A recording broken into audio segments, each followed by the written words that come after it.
أعوذ بالله من الشيطان اللعين الرجيم بسم الله الرحمن الرحيم رب اشرح لي صدري ويسر لي أمري واحلل عقدة من لساني يفقه قولي رب صل على محمد وآل محمد اللهم صل على محمد وآل محمد. Brothers and sisters, respected scholars, respected scholar Sayyid al-Musawi, Assalamu alaikum wa rahmatullahi wa barakatuh. We live in an age of anxiety, qalaq. Anxiety is the condition of this age. Some call it an illness, a mental disorder ranging from obsessive thinking and worry and panic attacks, health anxiety, rushing to doctors when we feel unwell, night sweats, traumas, bad dreams, worrying about finances, or sometimes an anxiety that grips us for no reason. Many a times this state of angst, this anxiety, this qalaq is seemingly ubiquitous, meaning it's ever present. And the medical experts and the psychological experts may propose all manner of theories, all of which are valid and true at their level. Perhaps there is a lack of certain minerals in the body, magnesium deficiencies, nutritional deficiencies, zinc deficiencies, imbalance in neurotransmitters, GABA, serotonin, imbalances in our hormones, too much cortisol, too much noradrenaline. And psychologists may point to distortions in our thinking, negative thinking patterns, and behaviors in which we are avoiding things which lead to more and more anxiety. And all of these theories and perspectives are valid and true and can lead to very powerful therapies and treatments that can help us. But nonetheless, this anxiety within the human being, within you and me, remains ever present. And those that have suffered from what you could call clinical levels of anxiety, when it reaches the level of a disorder, in Arabic they say ittirab, disorder, understands the immense suffering of anxiety. Anxiety really is at the level of at the clinical level. Meaning not just I'm worrying a little bit, I'm worried about a test, I got a bill, I don't know how to pay, I'm feeling a bit nervous, or I'm worried about, am I going to catch my plane? We feel those nerves, I'm running late, do I have my passport? That's normal anxiety. I'm talking about anxiety that becomes torture for a human. It tortures them. Every day they wake up and say, is today going to be another day of torture? Am I going to be tortured by these thoughts? Am I going to be tortured by my racing heart? Am I going to be tortured by the worry that am I going to have a heart attack? Am I going to be tortured by the fear that I'm paralyzed and I can't leave the house and I need someone to accompany me everywhere? These are immense states of suffering that a human goes through. So how do we understand anxiety? From a psychological and a spiritual perspective, from a ruhani perspective. Well, from the perspective of the Quran, from the perspective of heaven, anxiety is an inherent state of the human being. If you are alive, then you will have some level of anxiety about your survival, your livelihood, your children. If you're single, am I going to get married? If I'm married, some people, they want to be single again, unfortunately. Worried about the future, sometimes worrying about worry. So how do we understand this condition? Allah subhanahu wa ta'ala in the Quran informs us, وَلَقَدْ خَلَقْنَا الْإِنسَانَ فِي كَبَدٍ, that we have created this Adamic creation, this insan, who is prone to nisyan. He's prone, he or she, when I say he or she, is prone to these states of ghafla, forgetfulness. Allah subhanahu wa ta'ala says, we created you in a state of kabad. And the translations usually translate this word kabad as struggle, toil. And this word relates to the word kabid in Arabic. Kabid, which is your liver. And you know that your liver is an organ of detoxification. It's a major organ that goes through that takes immense pressure and suffering to detoxify your blood and ensure that your body remains pure. So to be alive is to be and to confront some state of toil or anxiety. Sallu ala Muhammad wa ali Muhammad.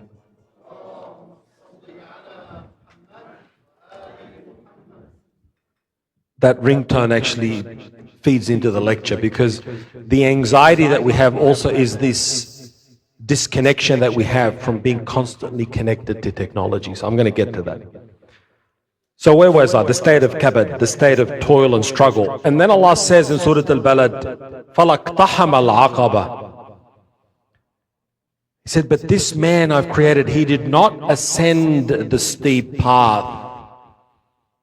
So yes, you are in a state of anxiety, you're in a state of toil, but Allah says your way out of it is فَلَقْتَحَمَ الْعَقَبَةِ, to ascend the steep path. Like we go on a hike and you're at the base of the mountain and say, man, I don't think I can make it to the top. And you say, you develop a firm resolve, an intention, azm. Remember from Surah Al-Baqarah, Nabi Adam alayhi salam, he lacked azm, he lacked resolve. He lost his resolve. He said, yes, Allah, I'm going to follow, I'm good, I'm your soldier, I'm your man. And Allah said, okay, but just don't go there. And he slipped. So the way out of anxiety, number one, is to recognize that anxiety is part of the human condition. It's not an anomaly. Yes, it can reach the level of a disorder in very extreme cases, but anxiety, Sallu ala Muhammad wa ali Muhammad.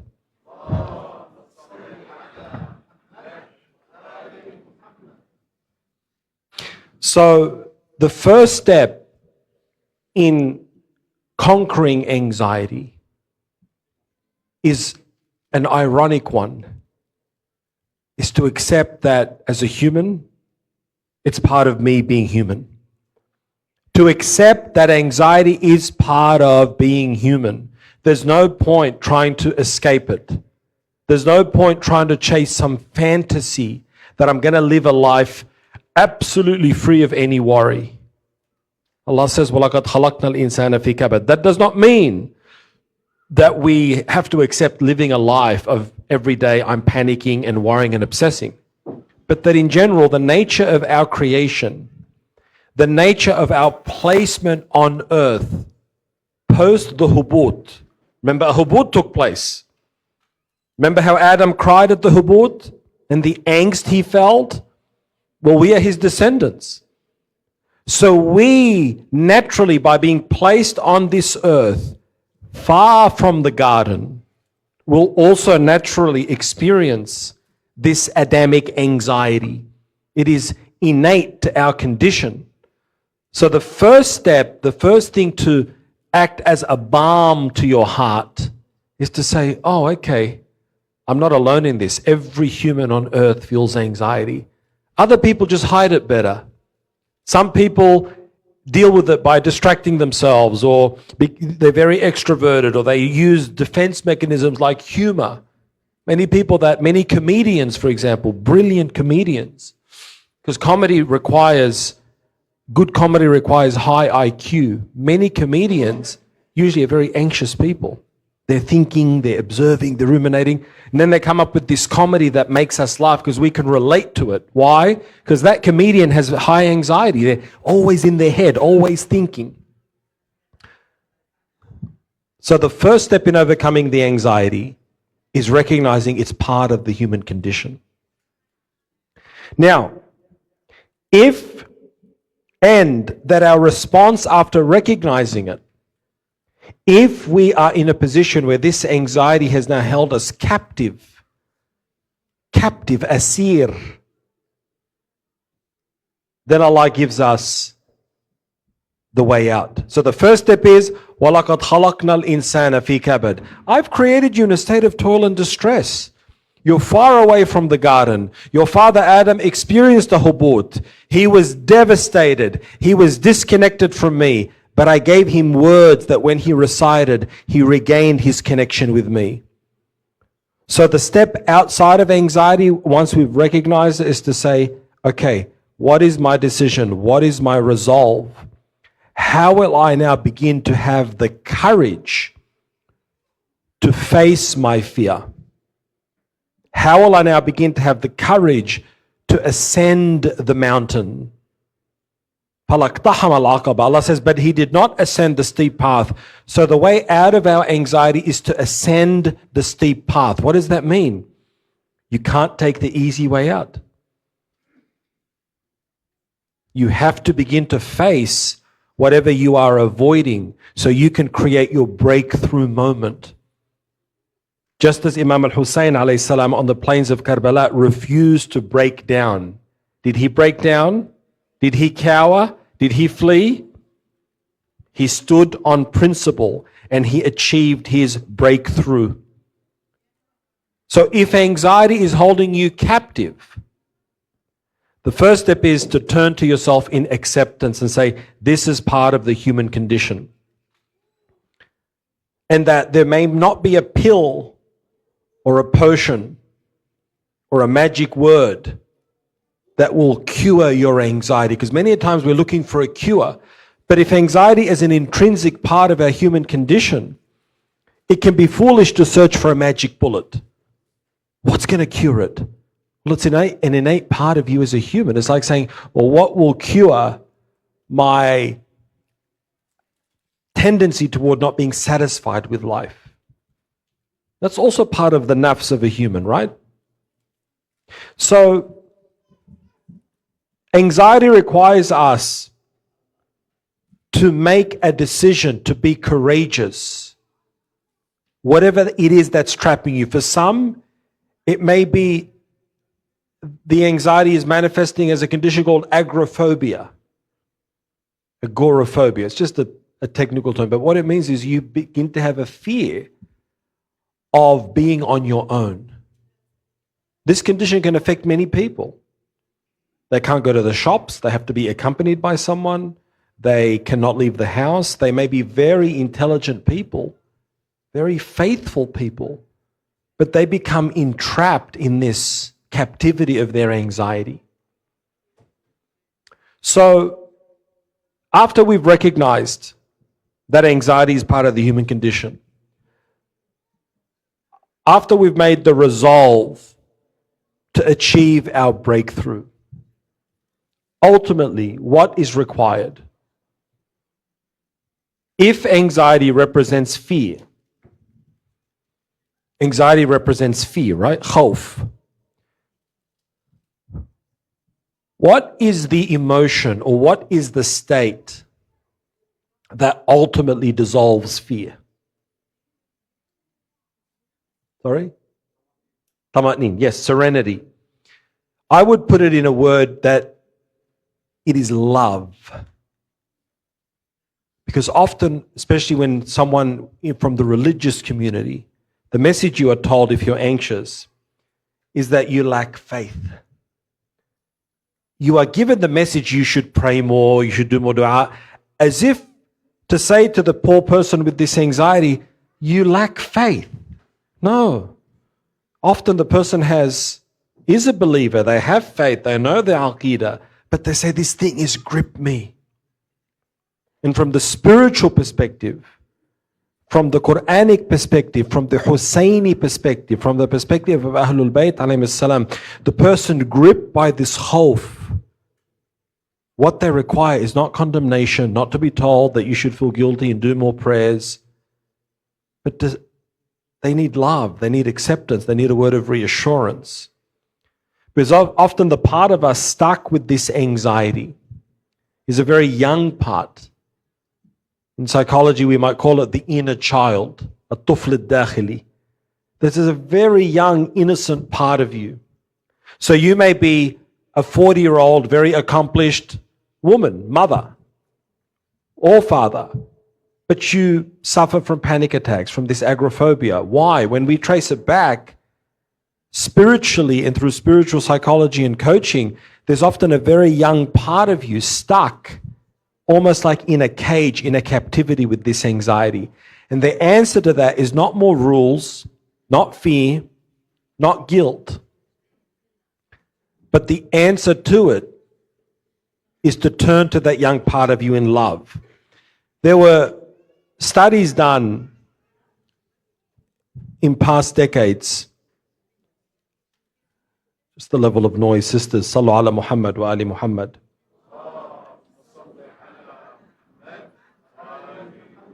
There were studies done in Romanian orphanages where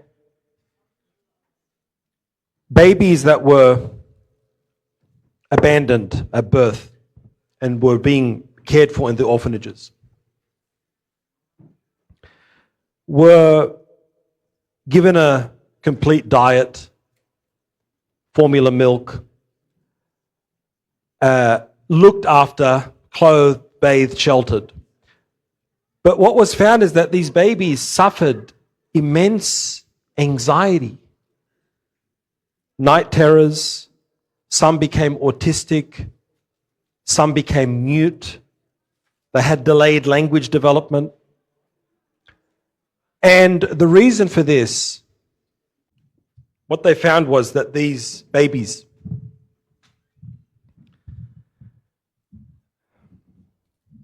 were lacking love. They were not held. They were not hugged. A lack of love. When we feel anxiety, it's not because we lack faith. It's not because we are not good people. It's often because we are lacking love. Sometimes the greatest source of lovelessness is from within ourselves. There's an inner critic. There's religious guilt. There's a condemnation. So the first step to overcoming anxiety is to turn to yourself in an act of acceptance based on the fact that Allah subhanahu wa ta'ala loves and accepts you. Because from this spiritual perspective, the anxiety of our age is not just because of chemical imbalances and high cortisol and high stress, is we are living in the asr of disconnection. We are disconnected from our Creator. We live in concrete jungles. We're surrounded by EMF radiation and Wi-Fi. We barely have time to be in nature. We're never really connected with our fitra. We are living mechanical lives, always in survival mode. So the core principle here is to re-establish that connection of love, of mercy toward yourself, and of connecting with that part of you and asking, this part of me that's holding this anxiety, holding this fear, what is its story, my inner child? That little girl in me, that little boy in me, what did it learn about life? For many of us, innocently through modeling, our parents, without knowing, may have modeled to you to always be fearful, to always be scared, to not trust yourself, to never take a risk. And Allah subhanahu wa ta'ala is telling us in the Quran that what He wants for us, and it was the verse that the brother ended on, is He wants us to be nafs al-mutma'inna. Let's think about that. What is God's plan and desire for us? If God's desire is for us to return to Him with tama'neen, with serenity, fulfillment. That means we also deserve to take a portion of what we need in this world. Allah subhanahu wa ta'ala says, وَلَا تَنْسَ نَصِيبُكَ مِنَ الدُّنْيَا. So, and seek through that which Allah has given you, the home of the hereafter, but do not forget your portion of this world. What's the link with anxiety? Often when we're anxious, we start to avoid. Our life shrinks and shrinks and shrinks and shrinks. Maybe all we do is we stay in the room, or we might do the drop off and pick up and come home, and we never give ourselves permission to enjoy, explore. We have become captive to this anxiety.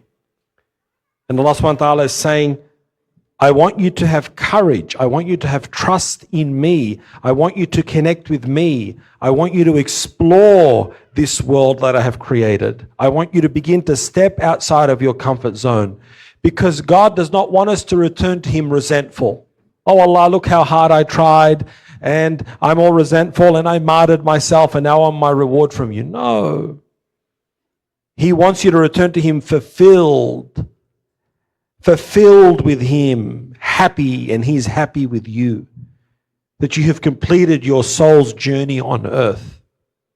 And that if anxiety is part of your struggle, that you have found within you that seed of courage to face that anxiety, to ascend the steep path, and not to cower.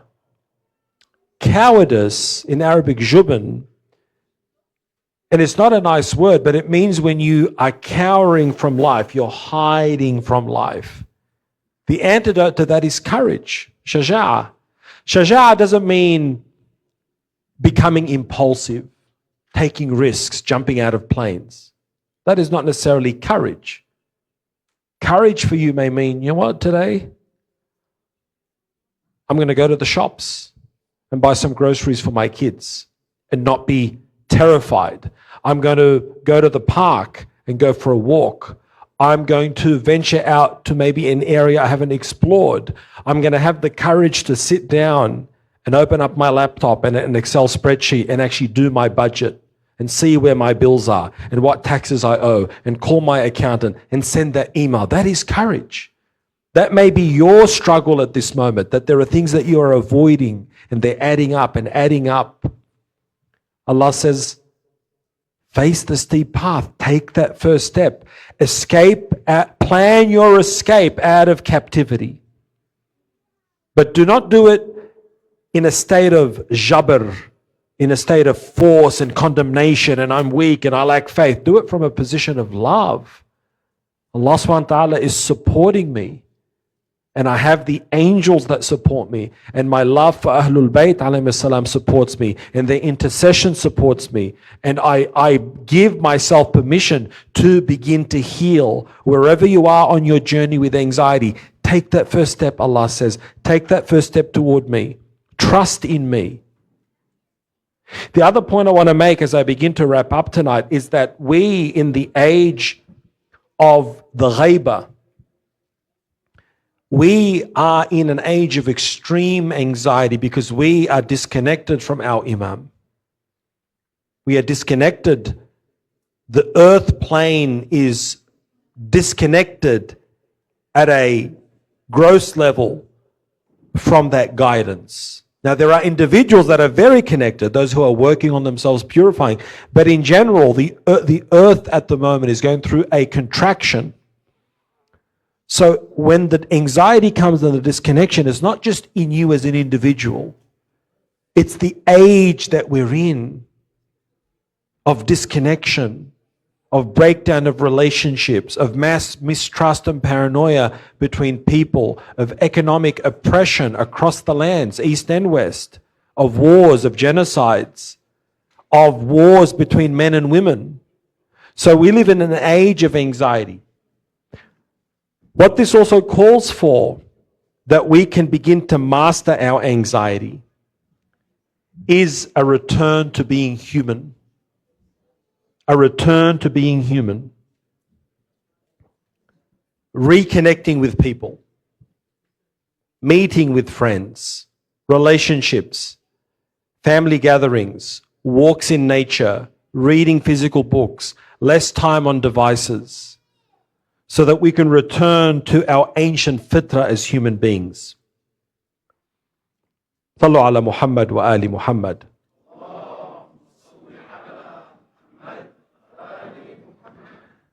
I'll end with this verse, which is a powerful verse of the Quran, that although we don't usually relate it to anxiety, I believe it has a profound relationship. Bismillah ar-Rahman ar-Rahim. وَلَا تَسْتَوِي الْحَسَنَةُ وَلَا السَّيِّئَةُ ادْفَعْ بِالَّتِي هِيَ أَحْسَنُ فَإِذَا الَّذِي بَيْنَكَ وَبَيْنَهُ عَدَاوَةٌ كَأَنَّهُ وَلِيٌّ حَمِيمٌ. Allah subhanahu wa ta'ala says, good and evil cannot be equal. Repel evil with what is better, and the one with whom you had enmity will become like a close friend. If we relate this verse to anxiety, think of your anxiety as a very scared young part of you. And if you deal with it with al-husna, idfa' billati hiya ahsan, use husn, use that which is better. Allah says that with whom you had enmity, if you had conflict with someone but you treat them well, better, they may become like your friend. What's the relationship to anxiety? Learn to understand your anxiety. Learn in a way to befriend it. Imagine that it's this very young, innocent, young part of you that's saying, please love me. Please heal me. Please be kind to me. Please don't guilt trip me. Please don't make me feel like I'm a bad person, I'm not doing enough prayers or God's upset with me. No, turn to me in love. If you turn to that fearful part of you, that anxious part of you with love and acceptance, Allah says it can become like a close friend. Your anxiety, your fear can lead to a spiritual awakening, can lead to your breakthrough moment, because it's inviting you to that bifurcation point, two paths. Do I choose the path of cowardice? Do I cower?